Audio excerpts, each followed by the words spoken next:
the Islamic word ummi for the Prophet, unlettered. And so somebody from the audience got up and said, "You've called the Prophet illiterate." I said, "No, I said unlettered." And there was a very busybody wafer whom we always thought was getting in the way, was somewhere sitting in a corner and taping all this conversation, which we were not aware of. And so I was accused of blasphemy. First, there was a small news item that appeared, and then that news item became bigger.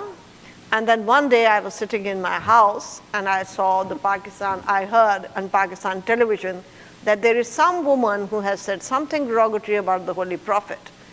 And there has been a resolution passed by the Parliament unanimously, if you please, that I should be put to death. Except that the law at that time was not to put to death. At worst, what they could have done to me was put me 3 years in jail. So all night I didn't sleep, because then in the commentary they took my name, because I thought somebody may come, they may attack my house and my children will get hurt. And all night I was calling up colleagues and friends and lawyers and human rights and saying this had happened. But to put the long story short, the lawyers stood by me, Women's Action Forum, each and every woman stood by me, and I was able to ride it over. And all my friends who were also in the assembly said that they weren't there when it was unanimously passed. And I then wondered who had actually passed it, because after I met at least 200 of them, 180 told me that they weren't there in the assembly. So it just fizzled away. The friend who was taping got out the tape, so everything came out, and the worst was over for me. But then people realized, the more radical people, that I would have only got 3 years. And that is how the struggle started on their end, to make the blasphemy law a death penalty. And when that law was promulgated and was then enacted, there was a young boy, 14-year-old, who was accused of writing something blasphemous. To this day, we don't know what it was, because the FIR, or the complaint against him, was that he wrote something, but the complainant rubbed it off, and the complainant wouldn't say what it was, because then he would be committing blasphemy himself. So he rubbed it off, and this 14-year-old boy was put in prison in a small city. And one of our colleagues from the Human Rights Commission went to visit that jail, and this little boy said to him, "Do you know of a woman called Asma?" And he said, "Yes." He said, "Where is she? Why doesn't she come to my rescue?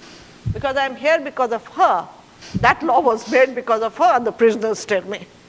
And so Mr. Mehboob came and told me that you must go and defend this boy, and I did.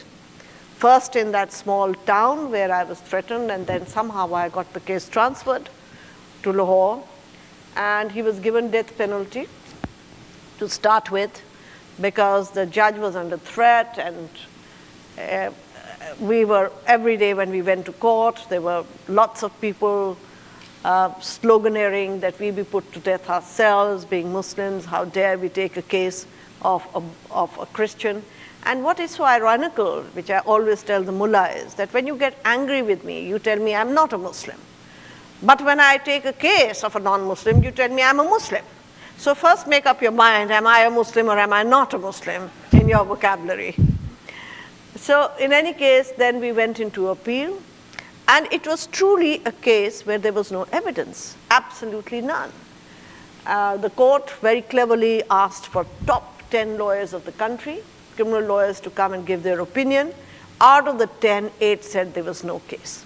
And the 3 people who were accused, one unfortunately was already murdered outside the courtroom, outside the courthouse, and there were 2 left, and they were acquitted and then rushed off to Germany. That boy is still there in Germany. He speaks German, fluent German. He's educated now and doing well for himself. But as I've never met him afterwards, but because I think I don't want to give away where he is.